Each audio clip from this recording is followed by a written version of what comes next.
Hello, YouTube. Today I'm going to be doing a refutation of some of the points that unlearning economics has been making. Llegar a ser tan perverso, tan complicado como ser humano, que la hundo en la tierra. Hago desaparecer ese dinero. ¿Sabes qué? Digamos, se achica la cantidad de dinero, la economía, el nivel de precios es más bajo, digo, se beneficia entre toda la población y beneficia más a los que son más castigados. Okay, so again, hello, Floyd. Again, this just isn't true, right? If you withdraw money from the economy, then what can happen is that there's a general demand deficiency and the economy fails to reach full employment. Okay, and this does not necessarily result in some kind of fall in prices. It's not clear that if it did result in a fall in prices, that would be a good thing. Deflation is often associated with economic downturns. If everyone's prices and incomes are falling, then there's no reason to invest. So there's not going to be the higher quality and lower price goods that he's talking about. That's just not going to happen. Debt burdens, real debt burdens are going to increase, right? If your incomes and prices are falling, then your debts, which are nominal, right? They're just denoted in amounts. I have a mortgage of £300,000. That's going to increase, right? Relative.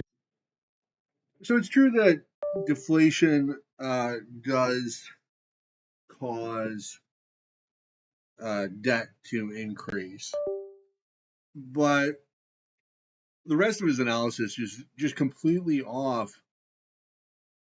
Absolutely, burying some money in the ground would cause deflation, probably not to a noticeable degree. If you're, I mean, it depends on how much he's burying here, but in the example, it's not a lot of money he's talking about. So really, it would just be a very mild decrease in the amount of inflation that's happening. But yes, destroying money is deflationary, just like printing money is inflationary. And just like printing money sort of leaches the value of everybody's cash holdings to the counterfeiter, to the person who's created the new money. Conversely, um, so it would do the opposite. If you had like $1 million and you just buried it in the ground, then that would sort of give $1 million to everybody else, or the value of that $1 million to everybody else who had cash. It would increase the value of everybody else's cash holdings. He made another claim, which is that deflation can lead to a failure of aggregate demand.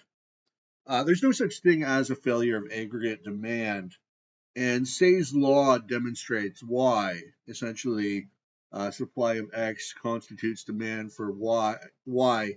So, to understand why there can be no failure of aggregate demand, you have to understand what people are really doing in the economy, which is trading production for production. So the more goods there are in general, the more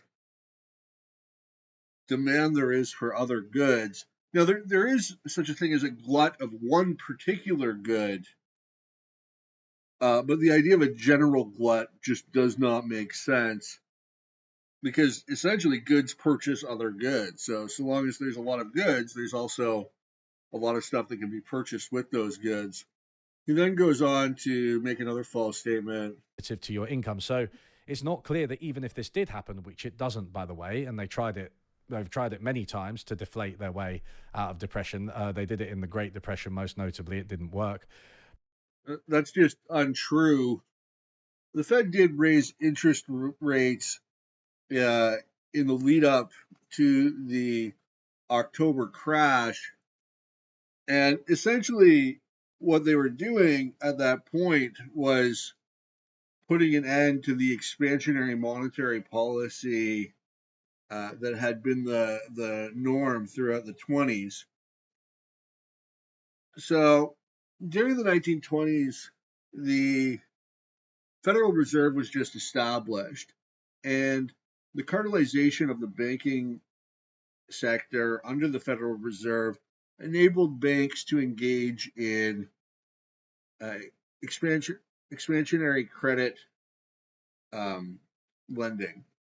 So prior to the Federal Reserve, the banks were on a 100% gold reserve standard. They would issue bank notes that were redeemable for specie, for gold, and those circulated sort of like private monies. But after the Federal Reserve was established, the banknotes were then redeemable for Federal Reserve notes, which were redeemable for gold. But because they were never called upon for redemption, this began a de facto fiat money system, or a gold and paper system. So during the 1920s, the private banking sector engaged in substantial credit expansion, that is, expanding the money supply through loans to businesses. The money supply increased by about 50%, 50 some odd percent, $28 billion. Only $1 billion worth of gold was added to the treasury during this time period. So this was expansion of the money supply, and CPI was relatively stable throughout this time period. But if you look at wholesale prices, if you look at wages of workers in capital goods industries, raw materials, these prices were increasing rapidly with the influx of the credit from the banks. So in the lead up to the October crash, the Federal Reserve did raise interest rates, putting an end to the monetary expansion, but it's not accurate to say that they attempted to deflate their way out of the recession. After the October crash, once the recession was in full swing, once the recession started, the Federal Reserve immediately started acquiring government bonds, and that's the primary mechanism by which the Federal Reserve increases the money supply, is by the Federal Reserve acquiring government bonds. Or, I mean, it doesn't have to be government bonds; it can be anything, but traditionally it's government bonds. And they increased their balance sheet tenfold over the next 3 years. So they did not, I mean, I assume that's who he meant, they. Of course, it's very vague. He said they, but I assume he meant the Federal Reserve. They absolutely did not attempt to deflate their way out of the recession. And I'm not in favor of deflation in the sense of decreasing the money supply. I'm in favor of keeping the money supply stable. So, another important point, that does lead to falling prices because of increased production. But I wanted to clear up what he said there because it was clearly inaccurate. By inflationary taxes. Footnote: inflationary tax, prices going up non-stop. So prices going up non-stop is just inflation, right? Inflation is the rate of change. As long as it's positive, prices go up. But that's not a tax. In fact, based on what we just said, right, about how deflation can be bad, inflation can be good. Inflation is generally a sign of a growing economy at low levels, right? No, inflation is not good. Inflation is bad, always bad. Any amount of money supply is enough, and any increase in the money supply has a number of pernicious effects. It discourages savings, it transfers wealth from creditors to debtors, because of the money doesn't enter the economy evenly, so it ends up hurting some people more than others. But what I really wanted to address was his comments about inflation not being a tax. So inflation absolutely is a tax. Okay, what is a tax? A tax is when the government gets money, essentially, takes money. So he's looking at the prices, but what you really have to look at is the loss of value of cash holdings. So if you have $1,000, it can buy a certain amount of goods, and then there's inflation of 10%. and it can only buy 90% of as much as it could prior. So what happened? Where did that value from that money go? Did it evaporate into thin air? And I think the easiest way to understand this is to imagine that I counterfeit $20. Okay, I've got a money printer in my basement, and it makes perfect $20 notes. Nobody will ever catch me counterfeiting. Okay, so I go out and I spend that $20 at a restaurant. I get a steak dinner. I eat the dinner. I go home. So I've enriched myself to the tune of a steak dinner. Okay, now you don't get something from nothing. So that that steak dinner came from somewhere. The restaurant is better off than before I got there because they want the $20 more than the steak dinner. They're in the business of selling food. Okay. And as I said, it's a perfect counterfeit. So the $20 is identical to any other $20 that they receive. So they're not out anything. In fact, they've benefited from the exchange. They're up the margin. The you know they're doing fine there. So where did I get the steak dinner from? Who's worse off? And the answer is I've created a tiny amount of inflation, right? Because I created money, I printed money, and so now the supply of money is that much larger, and this is going to lead to prices going up because I only increased the money supply by $20. It's not noticeable with trillions of dollars of cash in the economy. It's 0.000000 whatever 1% inflation. So it's not like a noticeable thing, but that's I have basically stolen from anybody who has cash by counterfeiting. That's what printing money does. So when the government prints money, it's the same thing. They're basically taking money from anybody who has cash savings. So what is it when the government takes money from somebody? It's a tax. And inflation is a particularly bad tax because it's not based on income or wealth. It's simply it's targeted at people who have cash balances. In one sense, this could be a good thing, sort of, because people who have cash balances would be like drug dealers. So in that sense, it's okay, tax the drug dealers. But other than that, it's really bad because like a lot of people who save money are like lower income or middle class people that are just socking away $20 here and there. They put it in the bank or whatever. And so like why should somebody who saves more of their income be forced to pay a higher rate of tax? It makes no sense. In fact, if you understand economics, it's really bad because savings are a vital component of economic growth. That's where new capital comes from, or one of the sources of capital accumulation. So savings is one thing you actually want to encourage because then that money can be lent out. And maybe it's a little more noticeable when you have the 250% inflation rate that they have in Argentina.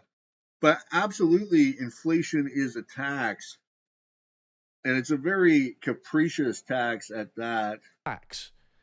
In fact, based on what we just said, right, about how deflation can be bad, inflation can be good. Inflation is generally a sign of a growing economy at low levels, right?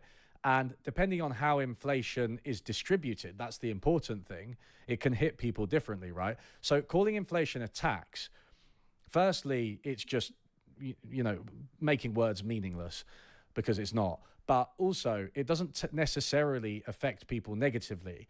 If prices go up by 5%, and my income goes up by 5%, that is inflation. That is prices going up non-stop. And also, again, it reduces debt burdens. If my mortgage is, £3,000 a month, then my income going up relative to that is going to reduce my debt burden, right? So that's really a good thing for people. That's a good thing for people who are in debt.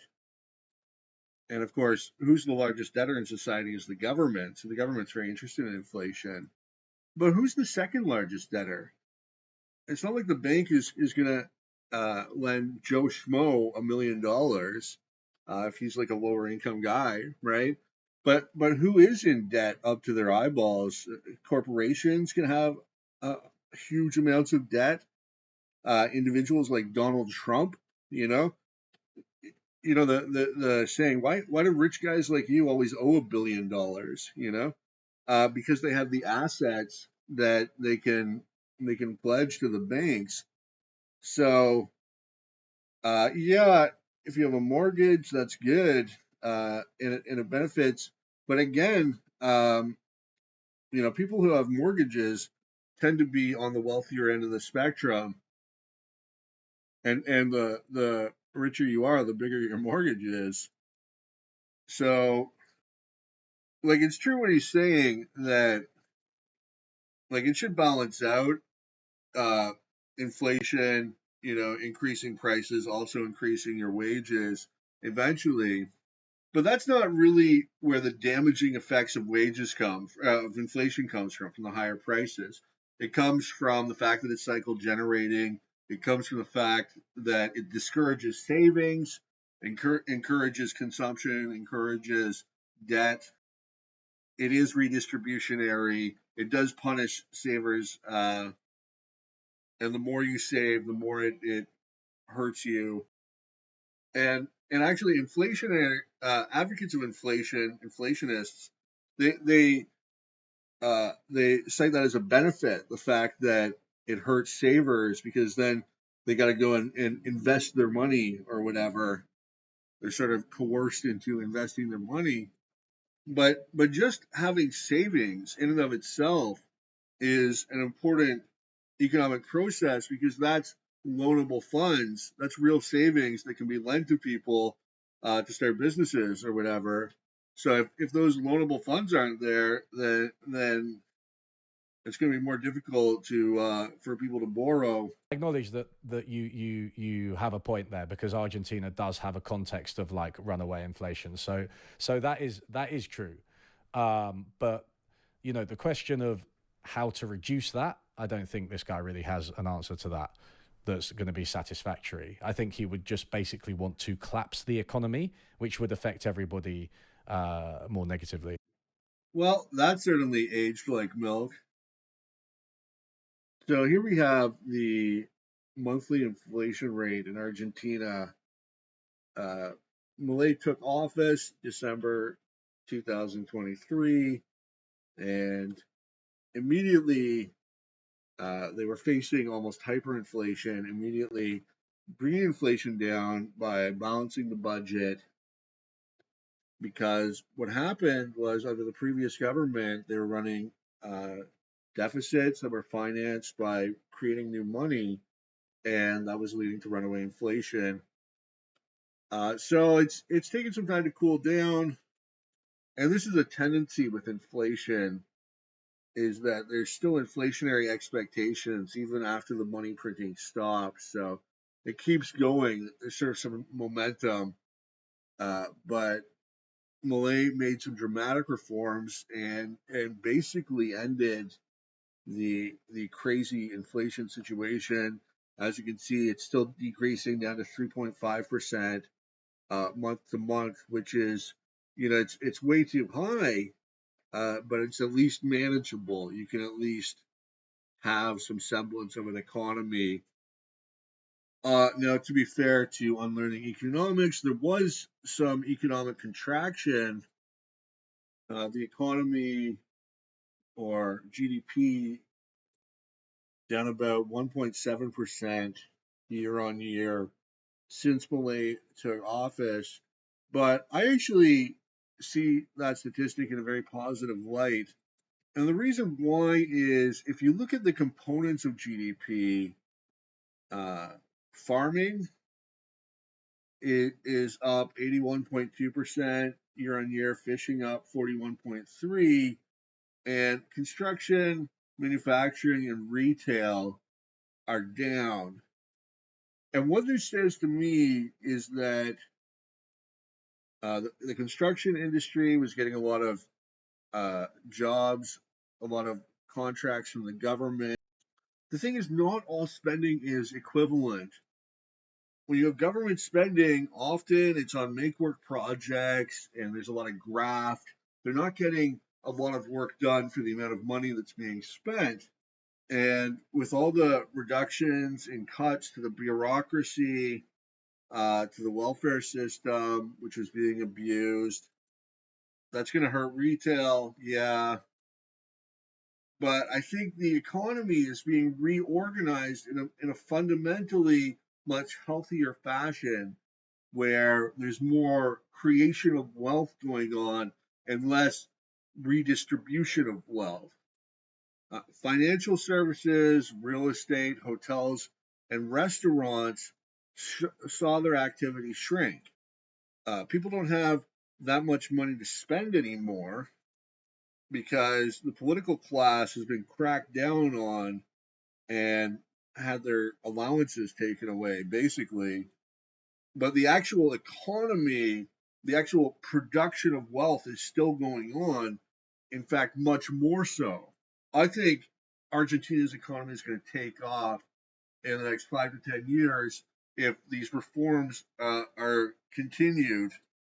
Another thing is, with Argentina's fiscal situation looking so much better, they might be able to refinance some of their high interest debt, and that would put them in a much better fiscal situation without having to do further cuts. Might free up some money for additional social spending or more aggressive reduction of the debt. I mean, Milei implemented a 30% reduction in government spending in real terms, which is really unprecedented on the global stage as far as I'm aware. But yeah, he definitely got this one wrong. Milei 100% has managed to severely reduce inflation, which was spiraling out of control when he took office. It all went by quite quickly. What he seems to be saying is a really, really weird version, an extreme version of something that economists sometimes call Say's law. Now, it has different interpretations, Say's law, but I think the most common interpretation is this idea that there can't generally be a demand shortage. As long as things are produced, people will buy them, and we should reach full employment. And if we It's not that supply creates its own demand, it's that supply of X constitutes demand for Y. Or, in other words, what's really going on in the economy is people are producing stuff and they're trading stuff for other stuff. They just use money as a medium of exchange. And that's why there's no such thing as a general glut or a failure of aggregate demand. That's just Keynesian hokum pokum.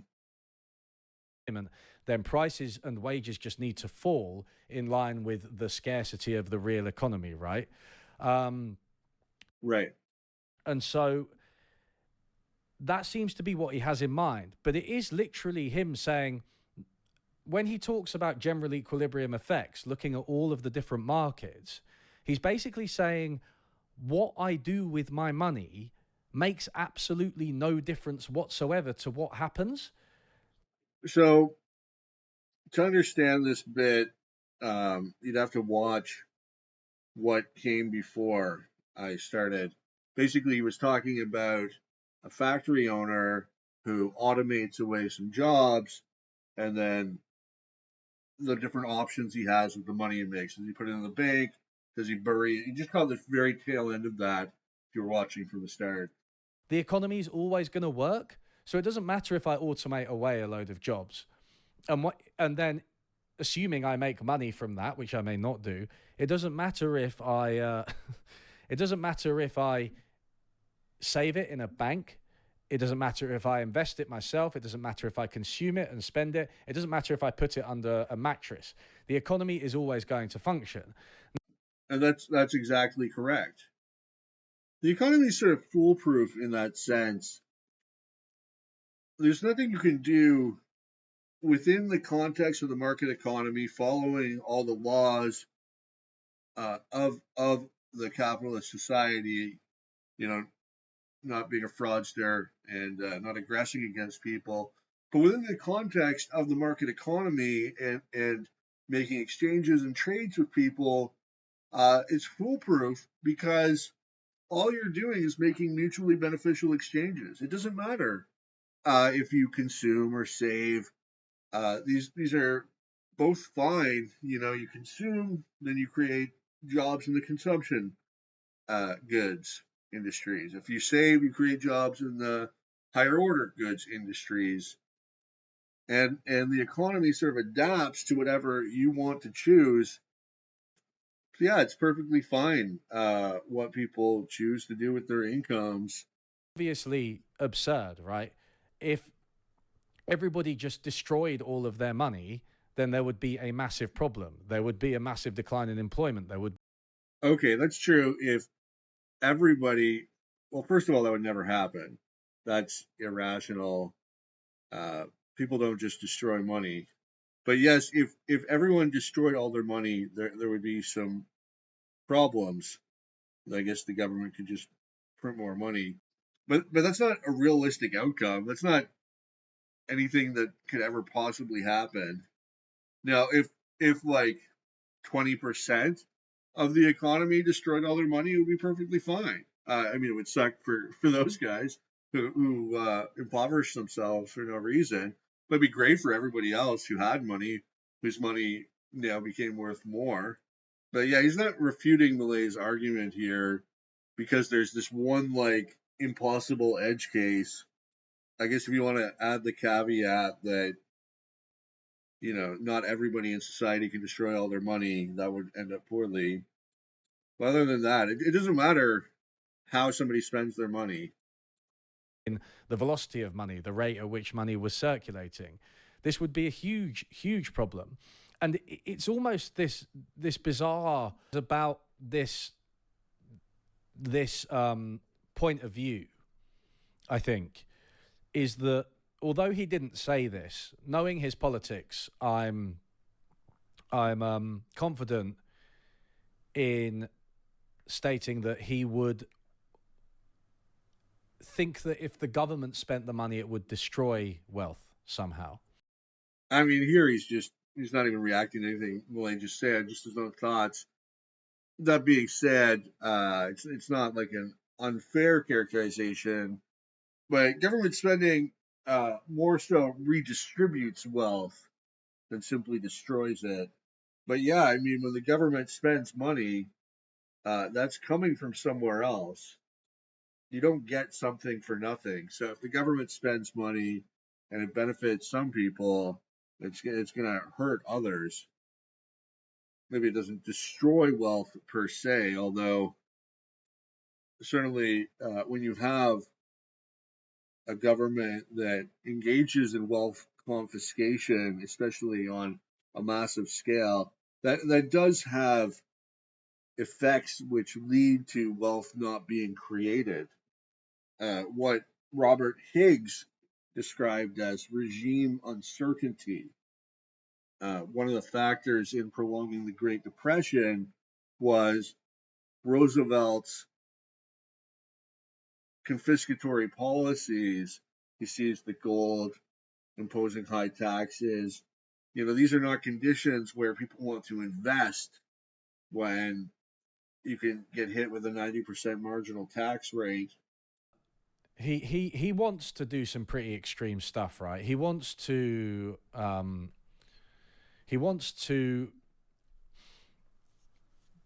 abolish the central bank, get rid of a large amount of government functions, and I'm pretty sure he just wants to dollarize, right? He just wants to link the Argentinian economy to the dollar directly. Not link it. Sorry, it's already linked. I mean, it wants to use dollars, right, directly. And these are pretty radical changes. And I think what he'll have is probably the same problem as Trump, which is that he is an absolute madman with no conception of how things actually work. So when he tries to abolish all of these long-standing departments, which of course have problems, and I don't know. I'm not the closest follower of American politics. I don't think Trump ever attempted any wholesale abolishing of government. I mean, he's not Trump's not a libertarian. He's not. He doesn't care about eliminating government. He cares about winning bigly or whatever. Um, Maybe there are a couple that should be abolished, right? I don't know. I don't know well enough to point out which ones they are, but he will have a lot of trouble getting rid of them. And then he'll do something like he'll call it the deep state and he'll think it's a conspiracy. When actually it's just like, no, dude, you can't get rid of the institutions that actually allow society and the economy to function without having built a ready replacement, without having a transition plan, right? there was another one, another prediction that aged like milk. Not all of Milei's reforms were able to be put in place, but he managed to work a coalition with Parliament, and he got his omnibus bill passed. I think he had to make some compromises, but he wasn't.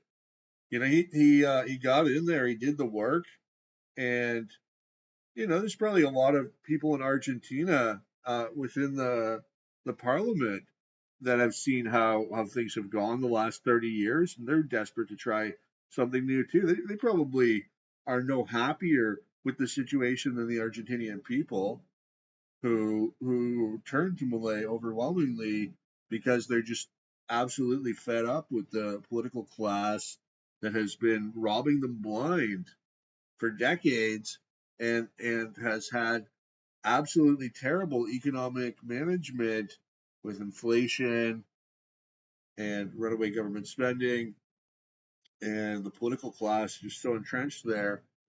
So no, that's he's not just some bitter, crazy fool, mumbling about the deep state. He managed to compromise a bit and get legislation, very sweeping legislation, passed that saw a real reduction in government spending of 30%, unprecedented reduction. And he managed to balance the budget. And in doing so, he got inflation under control because they don't have to print any more money to finance the deficit. So basically, wrong on all counts. And okay, I mean, predicting the future is difficult. We have the advantage of this is 10 months later in the future. I mean, I'm more here to address his economic arguments, but all he's giving me is speculative musings. But it's true. I mean, he didn't abolish the central bank. He didn't dollarize, and those were ideas he had. I think Milei is fundamentally a pragmatist. He's a anarcho-capitalist or a hardcore libertarian, but he's also a pragmatist, and he's happy to make incremental change in the direction towards liberty just to get something done.